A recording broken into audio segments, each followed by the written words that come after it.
Bismillahirrahmanirrahim. Innal hamdalillah nahmaduhu wa nasta'inuhu wa nastaghfiruh wa na'udzu billahi min shururi anfusina wa min sayyiati a'malina. May yahdihillahu fala mudilla lahu wa may yudlil fala hadiyalah. Wa asyhadu an la ilaha illallah wahdahu la syarika lahu wa asyhadu anna Muhammadan 'abduhu wa rasuluh. Allahumma shalli wa sallim wa barik ala nabiyyina Muhammad wa ala alihi wa ashabihi wa man ihtada bihadyihi wastanna bisunnatihi ila yaumiddin, amma ba'd. Alhamdulillah, jamaah salat maghrib Masjid Al-Intisar yang dirahmati oleh Allah Subhanahu wa taala.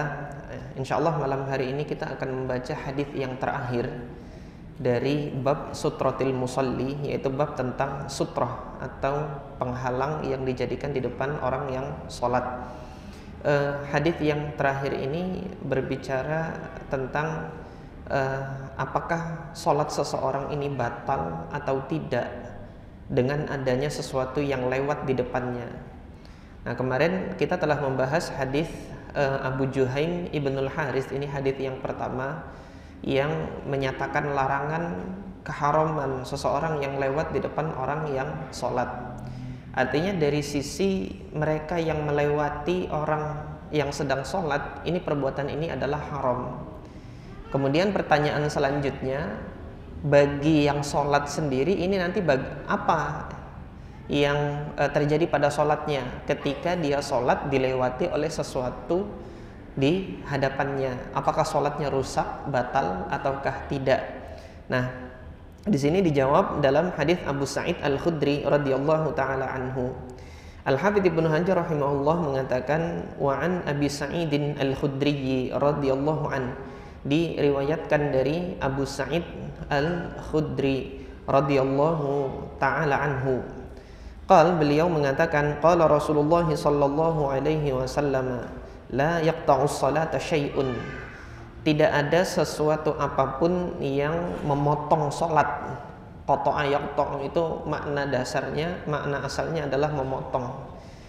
Artinya tidak ada yang membatalkan sholat seseorang ketika sesuatu tersebut lewat di depan orang sholat. Wadra'u mastata'tum, halangilah sesuatu yang lewat di depan kalian itu mastata'tum, semampu kalian menahannya. Jadi tahan mereka, halangi mereka semampu kalian melakukannya. Akhrajahu Abu Dawud wa fi sanadihi dha'fun. Diriwayatkan oleh Al-Imam Abu Dawud dan di dalam sanadnya ada kelemahan. Jadi beda istilah yang dikatakan oleh para ahli hadis. Ketika para ahli hadis mengatakan wasanaduhu dhaif, itu berarti merupakan penilaian akan kepastian suatu sanad itu dhaif. Tetapi ketika diungkapkan sanaduhu fi sanadihi dhaif, di dalam sanadnya ada kedhaifan, ada kelemahan. Nah, artinya kelemahan tersebut masih ada kemungkinan untuk ditolerir, atau hadis tersebut masih ada kemungkinan untuk diangkat menjadi hadis yang hasan. Sehingga ucapan Al-Hafidz Ibnu Hajar di dalam Bulughul Maram ini ketika mengatakan wa fi sanadihi dha'fun, di dalam sanadnya ada kelemahan, hal ini mengisyaratkan bahwasanya hadis ini secara sanadnya itu ada kelemahan, namun secara praktek pengamalannya ini bisa dibenarkan. Nah, dari sudut pandang mana nanti prakteknya itu bisa dibenarkan, penjelasannya insya Allah akan kita sampaikan pada malam hari ini. Pembahasan yang pertama adalah mengenai di mana kelemahan yang dimaksud oleh Al-Hafidz Ibnu Hajar rahimahullahu taala. Hadis ini infarada bi riwayatihi Mujalid Ibn Sa'id. Mujalid Ibn Sa'id ini poros periwayatan hadis ini, artinya pertemuan dari jalur periwayatan hadis ini bermuara pada Mujalid bin Sa'id. Beliau ini meriwayatkan dari Abul Wadaq Jabr ibn Nauf. Abul Wadaq Jabr ibn Nauf ini adalah murid dari Abu Sa'id Al-Khudri radhiyallahu taala anhu. Nah, jadi kalau digambarkan dalam Syajaratul Isnad, sahabat yang meriwayatkan itu Abu Sa'id Al-Khudri. Abu Sa'id menyampaikan kepada murid beliau namanya Abul Wadak. Abul Wadak namanya Jabr ibn Nauf. Kemudian Abul Wadak Jabr ibn Nauf ini menyampaikan lagi kepada muridnya yang namanya Mujalid ibn Sa'id ini tadi. Nah, untuk Abul Wadak, muridnya sahabat Nabi Abu Sa'id Al-Khudri ini tadi, kedudukan predikat jarh wa ta'dilnya itu beliau soduq yahim. Soduq yahim. Soduq yahim ini, soduq itu secara umum hadisnya hasan, tetapi yahim terkadang melakukan kekeliruan di dalam periwayatannya. Wahama yahimu itu sesuatu yang dia sangkakan benar padahal tidak, itu waham. Nah, itu teman-teman dari studi psikologi, ilmu kejiwaan mungkin ada mengenal istilah waham itu. Jadi istilah waham itu sesuatu yang disangkakan tetapi sebenarnya tidak sebagaimana mestinya, tidak sebagaimana faktanya. Nah, nanti kalau yang istilah dalam psikologi saya nggak tahu lagi waham itu apa. Nah, yang dimaksudkan waham di dalam periwayatan hadis, ketika faktanya suatu hadis ini bersambung ya, tetapi disangkakan oleh perawinya itu terputus sehingga dia meriwayatkan terputus padahal tidak. Faktanya hadis ini dari sahabat fulan tetapi dia meriwayatkan dari sahabat yang lain gitu kan, menyangkanya dari sahabat yang lain. Nah, ini waham. Artinya salah menyangka, salah persangkaan terhadap fakta yang sebenarnya terjadi di dalam periwayatan hadis. Nah, Abul Wadak ini sebagaimana diberitakan oleh Al-Hafidz Ibnu Hajar, beliau ini soduq yahim. Ada beberapa kekeliruan dan kesalahan di dalam menyangka periwayatan suatu hadis, tetapi masih bisa ditolerir. Sehingga secara umum hadis-hadisnya itu masih bisa dikategorikan sebagai hadis hasan. Nah, kelemahannya ini terletak kepada perawi yang meriwayatkan dari Abul Wadak Jabr ibn Nauf ini tadi, yaitu Mujalid ibn Sa'id. Mujalid ibn Sa'id ini diinformasikan oleh Al-Hafidz Ibnu Hajar laisa bil qawi, jadi tidak kuat hafalannya itu. Wa qad taghayyara fi akhiri umrihi, telah terjadi perubahan dalam kualitas hafalannya itu di akhir umurnya. Kata siapa? Kata Al-Hafidz Ibnu Hajar terhadap perawi yang namanya Mujalid ini. Dan hadis ini tidak didapati diriwayatkan marfu' sampai kepada Nabi kecuali dari jalur Mujalid ibn Sa'id ini tadi. Ini yang dimaksudkan oleh Al-Hafidz Ibnu Hajar rahimahullah, ada semacam kelemahan, artinya ada kelemahan di dalam hadis ini yang mengganjal hadis ini untuk diangkat kepada derajat hasan secara sanad periwayatan. Nah, namun sebelum itu kami sampaikan bahwasanya Al-Imam Abu Dawud rahimahullah ketika meriwayatkan hadis ini, beliau membawakan dua jalur periwayatan dengan dua versi riwayat. Bagaimana itu gitu kan? Maka mari kita simak periwayatannya Al-Imam Abu Dawud. Yang jalur pertama, Imam Abu Dawud meriwayatkan dari jalur Muhammad ibnul Ala thiqah, ini guru beliau, dari Abu Usamah Muhammad ibn Usamah Al-Kufi thiqah, an Mujalid ibn Sa'id an Abil Wadak an Abi Sa'idin Al-Khudri radhiyallahu anhu qala Rasulullah. Jadi di riwayat yang pertama ini, perkataan la yaqta'us salata syai'un wadra'u mastata'tum fa innama huwa syaiton, ini adalah ucapannya Rasulullah dari awal sampai akhir. Tidak ada yang memutus salat suatu apapun, halangilah semampu kalian yang lewat di depan kalian karena sesungguhnya ia adalah syaitan. Nah, ini dari awal sampai akhir. Versi riwayat yang pertama ini dari jalurnya Abu Usamah dari Mujalid ini menyatakan bahwasanya ini ucapannya Rasulullah.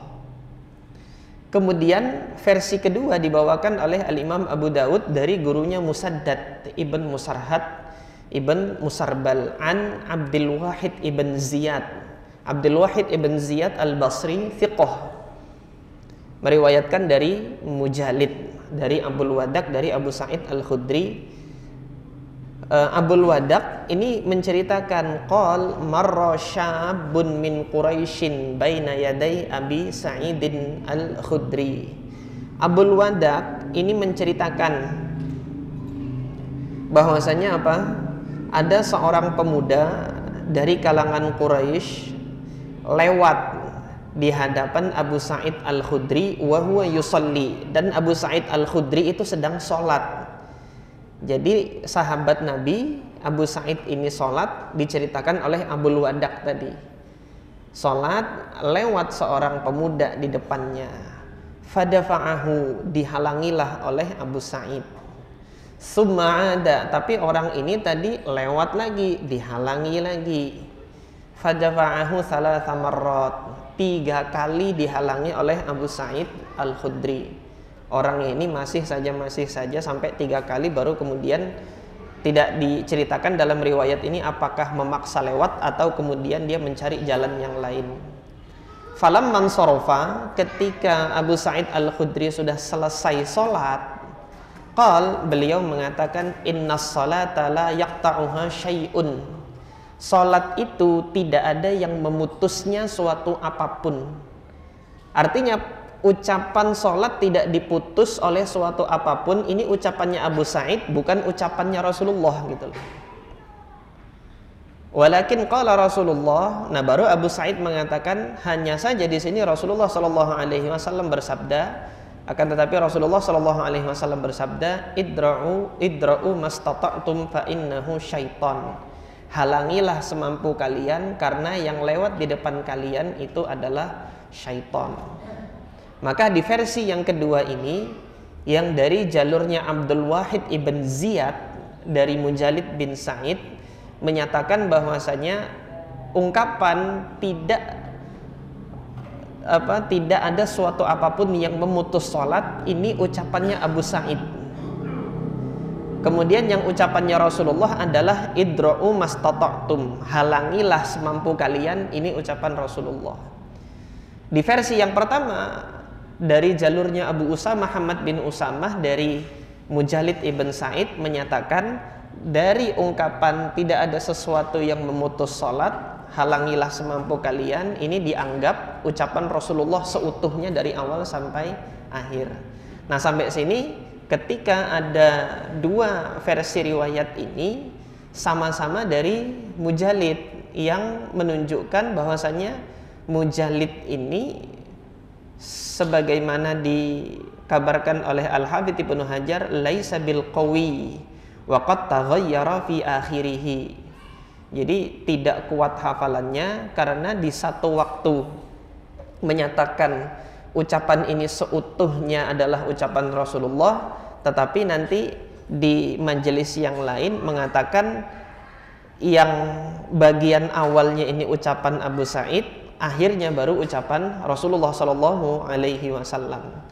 Sehingga di sini ada indikasi memang terjadi perubahan di dalam apa? Di dalam hafalannya Mujalid ibn Sa'id ini tadi. Ini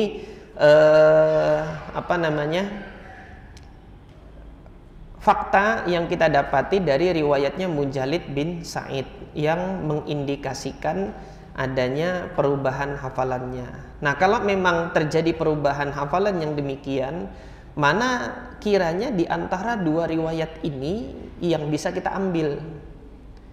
Versi yang menyatakan seutuhnya itu adalah ucapan Nabi, atau versi yang menyatakan layak ta'us sholah ini ucapannya Abu Sa'id, dan yang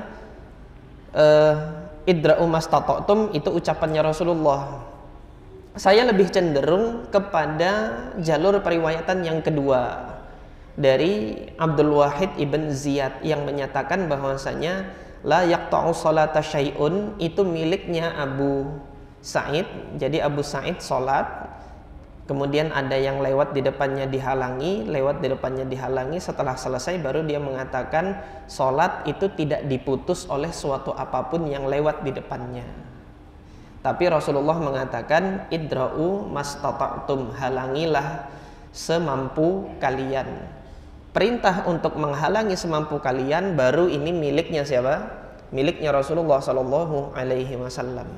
Kenapa demikian? Ketika kita dapati sahabat-sahabat lain juga berfatwa seperti ini, gitu loh. Sahabat-sahabat lain berfatwa sama seperti Abu Sa'id Al-Khudri radhiyallahu taala anhu dengan menyatakan apa? Salat itu tidak diputus oleh suatu apapun. Dan riwayat tersebut menjadikan ini ucapan sahabat, bukan ucapan Nabi Sallallahu Alaihi Wasallam. Yang ucapan Nabi adalah idra'u mastata'tum, halangilah semampu kalian. Nah, yang halangilah semampu kalian ini dikuatkan dalam hadis muttafaq alaih kemarin yang sudah kita baca, falyadfa'hu, hendaknya dia halangi. Itu juga dari Abu Sa'id Al-Khudri, dari riwayatnya Al-Imam Bukhari dan Al-Imam Muslim yang sudah kita baca sebelumnya. Nah, sampai di sini siapa saja sahabat yang berfatwa bahwasanya tidak ada yang memutus sholat suatu apapun yang lewat di depannya ini. Yang pertama, Ali ibn Abi Thalib radhiyallahu taala anhu, diriwayatkan oleh Al-Imam Malik di dalam Muwatta'nya. Hanya saja sanadnya Imam Malik kepada Ali bin Abi Thalib itu terputus. Karena Imam Malik meriwayatkannya secara balaghah. Apa itu balaghah? Balaghah itu maknanya secara bahasa apa yang sampai kepadanya. Jadi Imam Malik mengatakan fima balaghani, dalam berita yang sampai kepadaku. Itu namanya mujarradul balaghah. Jadi kalau di dalam periwayatan ini belum bisa diterima. Berdasarkan kabar yang sampai kepadaku, Ali berfatwa demikian gitu. Karena jaraknya di sini kan Al-Imam Malik, beliau itu berada di Madinah. Sementara fatwa-fatwanya Ali bin Abi Thalib itu lebih banyak tersebar di Kufah. Mengingat Ali bin Abi Thalib sejak pemerintahannya Utsman bin Affan, di peristiwa pembunuhannya Utsman bin Affan itu kan, Ali bin Abi Thalib memindahkan pemerintahan itu ke Kufah. Sehingga nanti fatwa-fatwa beliau itu banyak diriwayatkan oleh para tabi'in yang ada di Kufah. Sehingga tidak banyak menyebar di Madinah. Sementara Imam Malik di Madinah. Maka wajar Al-Imam Malik rahimahullah itu mengatakan fima balaghani, berdasarkan berita yang sampai kepadaku gitu loh. Nah, kemudian Imam Malik meriwayatkan lagi yang kedua dengan sanad yang sahih sampai kepada sahabat Nabi Abdullah ibn Umar. Nah, kalau yang ini kuat. Kenapa? Imam Malik itu poros fatwanya itu bertumpu kepada fatwanya Abdullah bin Umar radhiyallahu taala anhu.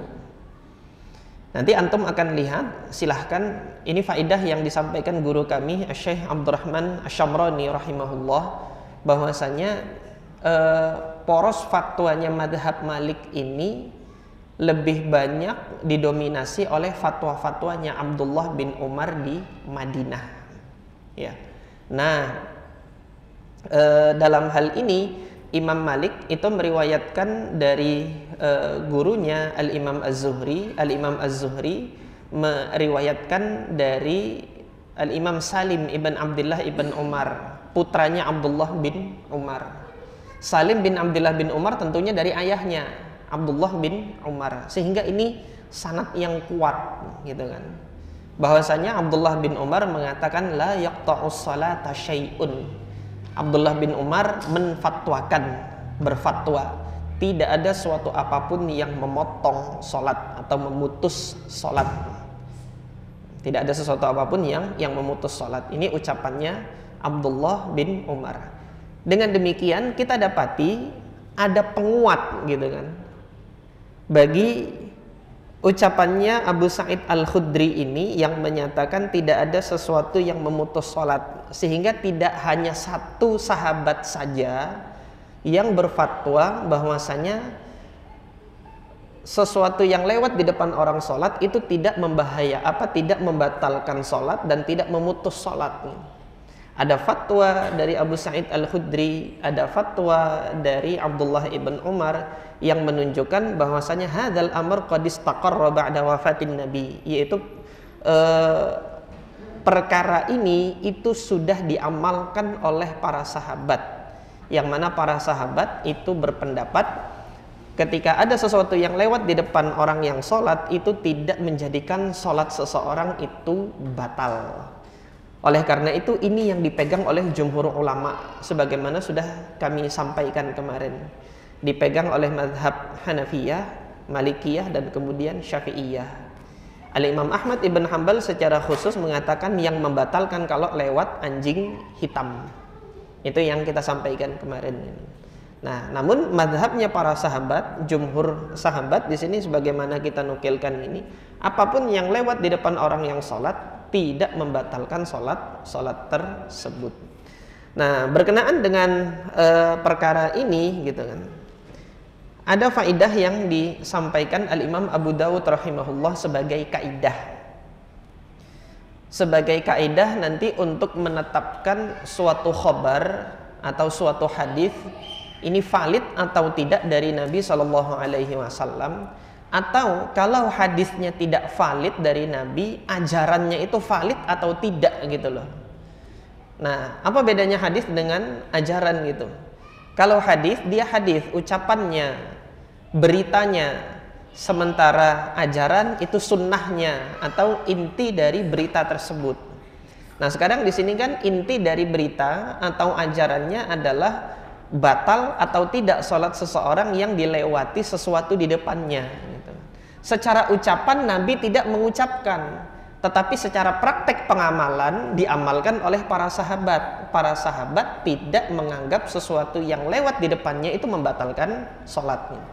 Nah, maka esensi dari suatu ajaran kita bisa lihat pengamalannya dari para sahabat. Dalam hal ini Al-Imam Abu Dawud rahimahullah mengatakan, idza tanaza'a al-khabarani an Rasulillah sallallahu alaihi wasallam.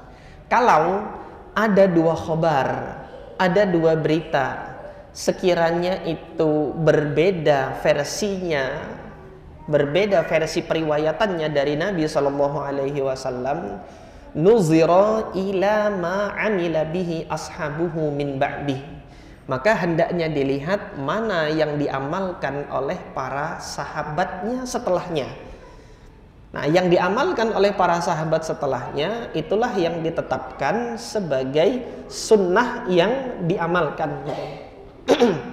Nah, ini satu kaidah yang istimewa atau satu kaidah yang suatu faidah yang bermanfaat bagi kita ketika kita menganggap suatu amalan ini suatu hadis ini diamalkan atau tidak. Lihat para sahabat mengamalkan atau tidak. Secara dalam contoh yang lainnya pernah kami sampaikan dalam majelis ulumul hadis di Masjid As-Sunnah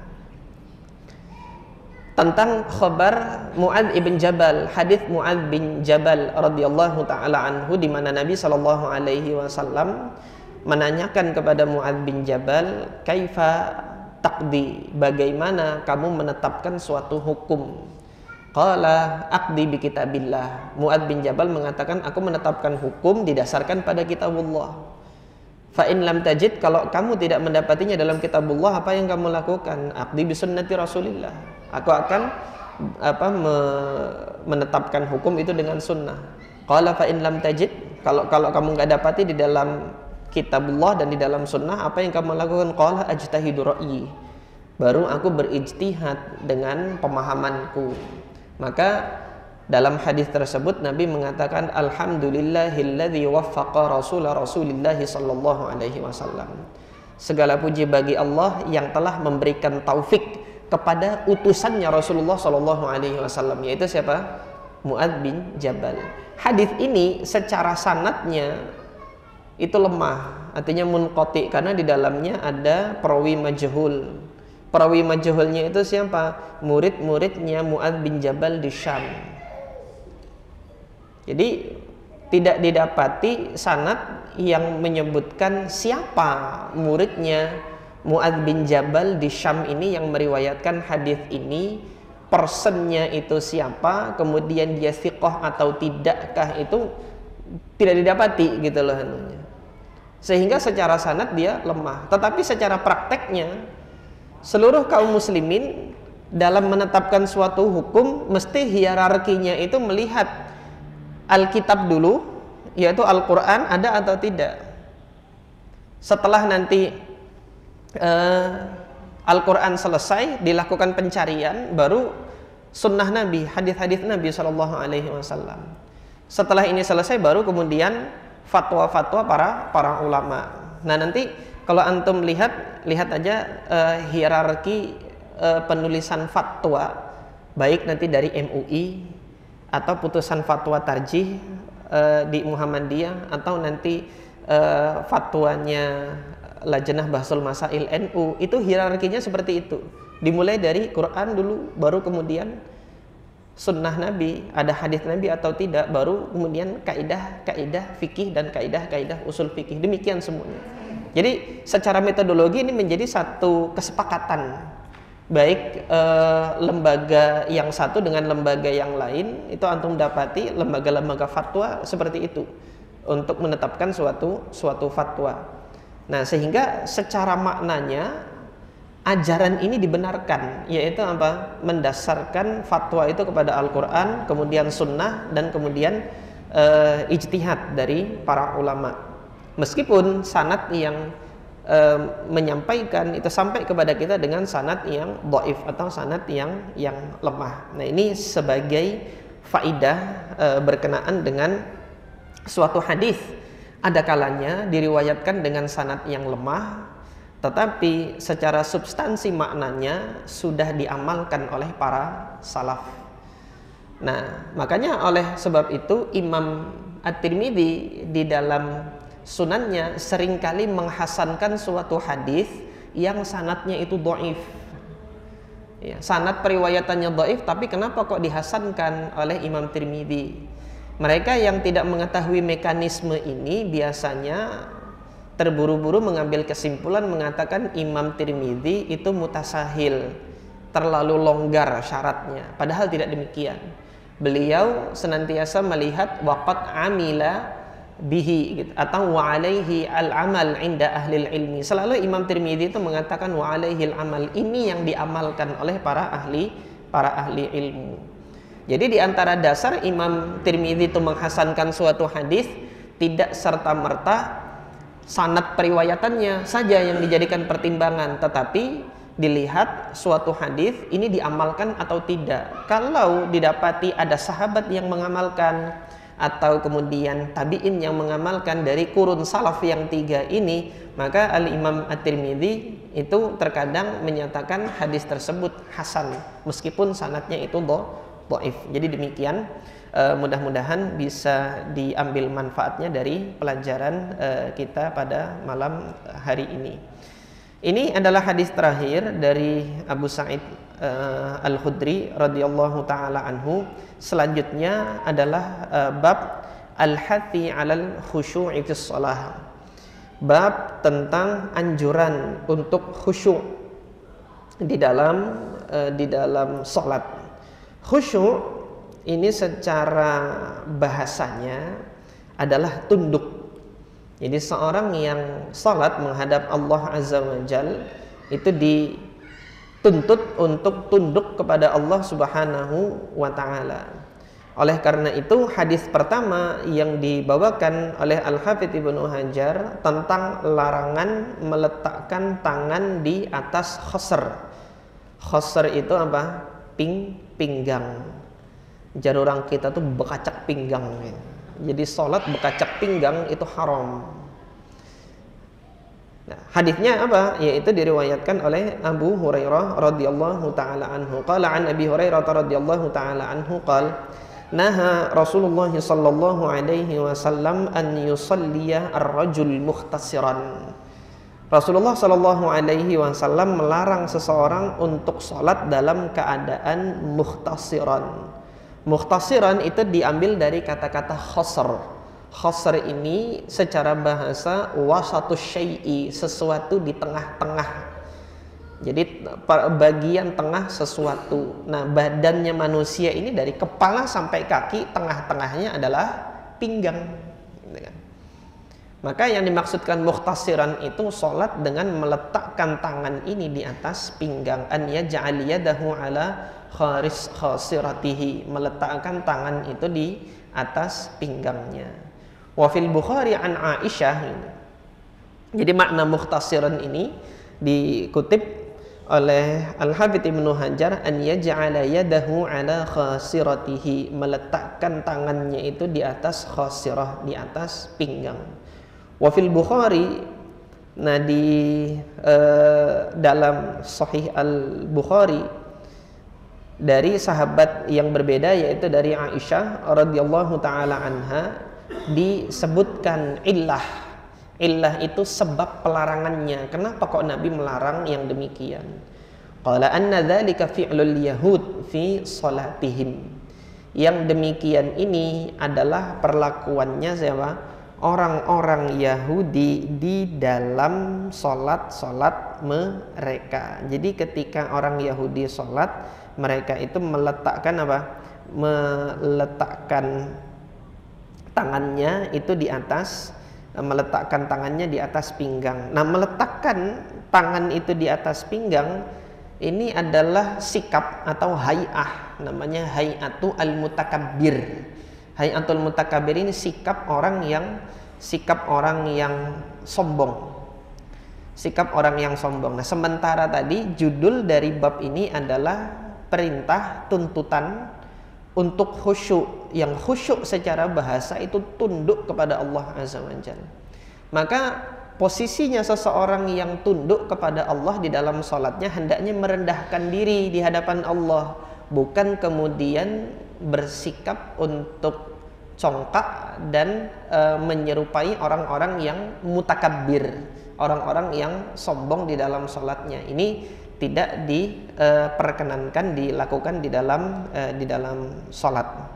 Nah, jadi demikian hadis pertama yang dibawakan oleh Al-Hafidz Ibnu Hajar menunjukkan hendaknya seorang mukmin itu di dalam salatnya menunjukkan ketawaduan, ketundukan kepada Allah Subhanahu wa taala, bukan malah menunjukkan kecongkakan atau kesombongan di hadapan Allah Subhanahu wa taala.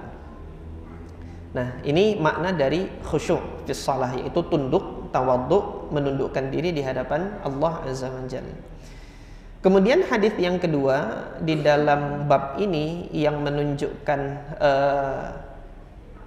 anjuran untuk khusyuk di dalam salat. Ini makna khusyuk yang kedua.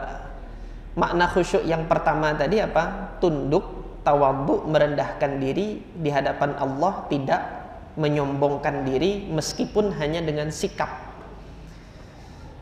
Yang kedua, makna dari khusyuk adalah fokus di dalam salat. Jadi fokus, pikiran dan hati ini tertuju hanya kepada Allah Subhanahu wa taala, tidak memikirkan hal-hal yang lain di luar salat. Oleh sebab itu dibawakanlah hadis yang kedua oleh Al-Hafidz Ibnu Hajar rahimahullah dari Anas ibn Malik radhiyallahu taala anhu, bahwasanya Rasulullah sallallahu alaihi wasallam mengatakan, idza quddima al-asya, ketika hidangan makan malam itu sudah disiapkan, fabda'u bihi, mulailah dengan makan terlebih dahulu, qabla an tusallu al-maghriba, sebelum kalian itu salat maghrib. Al-hadis muttafaqun alaihi, hadisnya muttafaqun alaihi. Sampai di sini jamaah sekalian yang dirahmati oleh Allah Subhanahu wa taala, permasalahan yang pertama dalam hadis ini kita lihat kesesuaiannya dengan bab, karena bab ini menyatakan anjuran, tuntutan untuk khusyuk di dalam salat. Apa hubungannya hadis ini dengan khusyuk di dalam salat? Hal ini terlihat bahwasanya ketika hidangan itu sudah tersedia, dan kemudian seseorang itu sholat dulu, dikhawatirkan orang tersebut itu memikirkan hidangan yang tersedia, sehingga konsentrasinya di dalam sholat itu terganggu dan pikirannya di dalam sholat tidak tertuju kepada ibadah untuk berdoa kepada Allah di dalam sholatnya, melainkan pikiran-pikirannya itu memikirkan bagaimana lezatnya makanan yang sudah terhidang itu. Sehingga Nabi memerintahkan mulailah makan dulu, artinya silahkan makan dulu, sholatnya itu nanti. Namun hal ini ketika hadis ini menyatakan qabla an tusallu al-maghrib, sebelum kalian sholat maghrib, hal ini mengindikasikan kondisinya ini adalah ketika seseorang sedang berpuasa. Jadi pada saat berpuasa, makanan sudah terhidang, makan dulu baru sholat maghrib. Batalkan puasanya dulu, baru kemudian sholat maghrib. Jangan sholat maghrib dulu dalam keadaan kalian belum membatalkan puasa kalian gitu. Nah, ini ada indikasi makna yang demikian. Nah, sampai di sini maka perintah Nabi Sallallahu Alaihi Wasallam tentang untuk memulai sholat terlebih dahulu, apakah khusus untuk sholat maghrib di saat kondisi seseorang puasa atau ini umum? Dalam keadaan apapun ketika makanan itu terhidang, boleh untuk mendahulukan makan dan mengakhirkan sholat. Maka faidah atau pernyataan yang disampaikan oleh Al-Imam Al-Fakihani, salah seorang ulama Malikiyah, mengatakan yambaghi hamluhu alal umum. Jadi hadis ini lebih tepat untuk dimaknai secara umum, tidak khusus pada keadaan-keadaan tertentu saja. Nuzira ila al-illah wa hiya at-tashwis, karena dilihat dari sebab perintah Nabi ini agar tidak mengganggu sholat, gitu kan. Al-mufdi ila tarkil khusyuk, yang menjadikan seseorang itu meninggalkan kekhusyuan di dalam sholatnya. Wa dzikrul maghrib la yaqtadi hasran fiha. Penyebutan sholat maghrib di sini tidak menunjukkan bahwasanya kondisinya hanya terbatas pada sholat maghrib saja. Li'annal ja'i' ghairas sha'im qad yakunu ashwaq ilal akli minas sha'im. Karena orang yang lapar sekalipun ketika dia tidak puasa, gitu kan, ini juga mengganggu konsentrasinya di dalam sholat meskipun dia tidak puasa. Jadi kalau dalam keadaan perut lapar, makanan itu sedang terhidang, disunnahkan untuk makan dulu baru kemudian sholat. Kalau perutnya lapar, tetapi ketika bukan dalam keadaan lapar, makanan itu sudah terhidang sehingga tidak ada hajah untuk makan pada saat itu karena belum lapar, gitu kan. Maka yang demikian ini silahkan untuk mendahulukan sholat, gitu. Mendahulukan sholat. Sehingga hadis ini menunjukkan kepada kita adanya rukhsah, keringanan dari Allah Subhanahu wa taala tentang bolehnya mendahulukan makan apabila seseorang itu dalam keadaan lapar sementara makanan itu sedang terhidang. Nah, gimana kalau lapar tapi makanan nggak terhidang? Ya sholat dulu, gitu kan. Ya mau diapain gitu. Lapar, makanan belum ada, waktu sholat datang, apa alasannya kemudian mengakhirkan sholat? Mau makan, apa ini makan? Makanan belum ada, gitu. Ya sholat saja dulu. Minta tolong kepada Allah, mudah-mudahan setelah sholat nanti ada hidangan makan, gitu loh. Ada hidangan makan. Jadi demikian.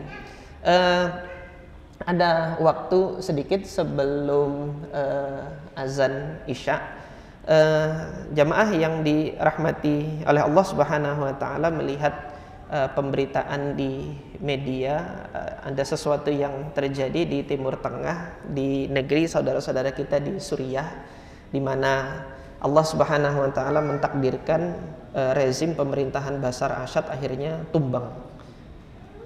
Dan ditumbangkan oleh Front Pembebasan Syria yang menamakan dirinya dengan Hay'ah Tahrir Syam.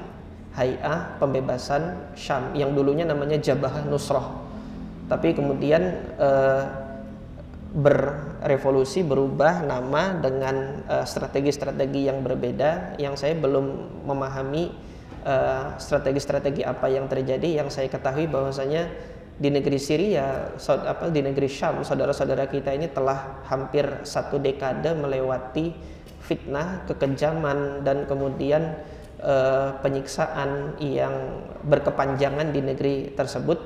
Mudah-mudahan ini kita doakan saudara-saudara kita di Suriah ini merupakan hari kebebasan mereka, di mana Allah Subhanahu wa taala mengakhiri penderitaan kita. Berdoa kepada Allah ini akhir dari penderitaan saudara-saudara kita di Suriah. Nah, untuk kedepannya kita tidak mendahului takdir Allah apa yang terjadi, tetapi kita sebagai muslim mengharapkan, mendoakan yang terbaik bagi saudara-saudara kita di negeri Syam sana. Damaskus, Aleppo, Hims ini adalah negeri para ulama.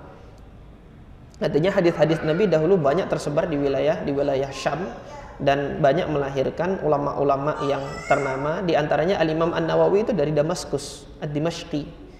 Syekhul Islam Ibn Taimiyah rahimahullah dari Aleppo, Halab. Negeri ini negeri yang Allah berkahi dengan melahirkan banyak para ulama yang rabbani yang mengajarkan umat ini untuk taat kepada Allah Azza wa Jalla.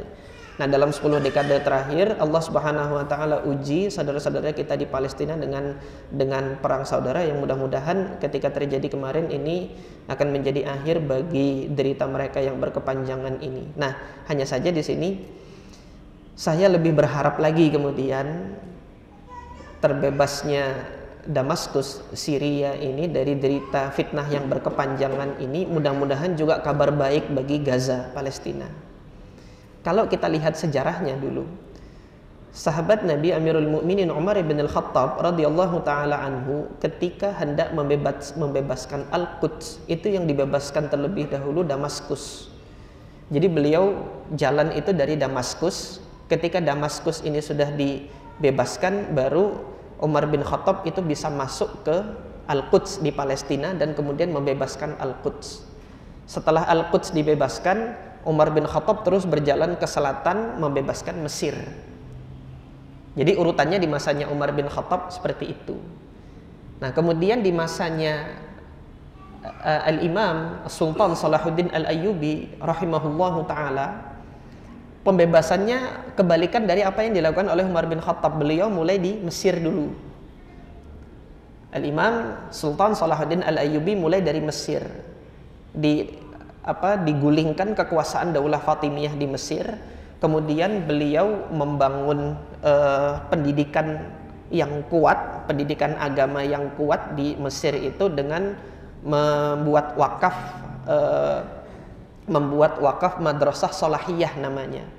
Jadi wakaf madrasah Salahiyah itu beliau mendirikan madrasah-madrasah yang setiap madrasah itu ada wakaf. Wakafnya apa? Wakaf kebun, wakaf produktif. Kalau hari ini kan masyarakat kita hanya mengenal wakaf itu tanah, tapi tanah kemudian nggak produktif. Wakaf tanah buat masjid, bangun masjid nggak ada dana, ya mangkrak tanahnya. Status wakafnya jadi wakaf tanah, tapi masjid nggak kebangun-bangun karena nggak ada duit, gitu kan. Nah, ini wakafnya Salahuddin Al-Ayyubi, wakaf kebun.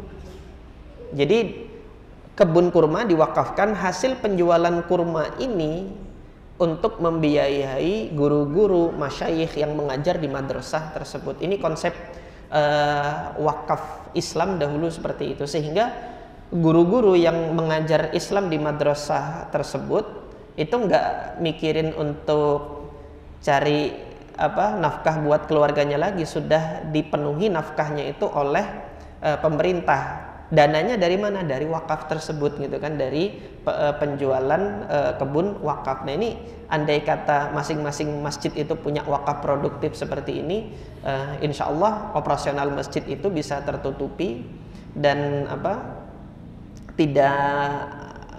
tidak mengharap kepada infak dari jamaah, gitu kan. Dari wakaf tersebut bisa dimaksimalkan produktivitasnya. Nah, dibebaskan dulu Mesir. Setelah Mesir dibebaskan, baru Salahuddin Al-Ayyubi berjalan ke Al-Quds. Dibebaskan Al-Quds, Dan Salahuddin Al-Ayyubi pada saat itu bertempur melawan Raja Balian, tetapi setelah selesai pertempuran memberikan suaka perlindungan bagi umat Kristiani yang mau kembali ke daerahnya, termasuk Raja Balian dan keluarganya dilindungi oleh Salahuddin Al-Ayyubi untuk kembali ke negerinya. Setelah itu baru Damaskus dibebaskan. Nah, kalau melihat sejarah dahulu, jadi Mesir sama Damaskus ini pintu masuk untuk memerdekakan, membebaskan Al-Quds. Oleh karena itu dunia barat tahu tentang hal itu. Mesir sama Suriah itu dipegang. Ketika itu dipegang gitu kan, dua-duanya masih dalam kendali orang-orang kafir, maka selama itu susah untuk membebaskan Al-Quds di Palestina itu. Nah, maka harapan saya ketika rezim ini berakhir itu kan di Suriah, mudah-mudahan ini bisyarah, kabar gembira yang dulu sejarahnya pernah Allah jadikan di masa Amirul Mukminin Umar ibn al-Khattab dan kemudian di masanya Salahuddin Al-Ayyubi, bahwasanya Damaskus itu adalah pintu masuk ke Al-Quds. Dan alhamdulillah sebagian pasukan Hay'ah Tahrirus Syam itu memposting video mereka, saudaraku di Gaza, sabar, sebentar lagi kami ke sana. Sebentar lagi kami ke sana. Tolong sabar. Takbir Allahu Akbar gitu kan dalam beberapa minggu terakhir. Jadi ini harapan saya gitu kan. Allah Subhanahu wa taala segera memerdekakan Al-Quds dan kemudian mudah-mudahan kita bisa salat di Masjidil Aqsa nanti. Qul qouli hadza wa astaghfirullah li wa lakum. Subhanakallahumma rabbana wa bihamdika asyhadu an la ilaha illa anta astaghfiruka wa atubu ilaik. Assalamualaikum warahmatullahi wabarakatuh.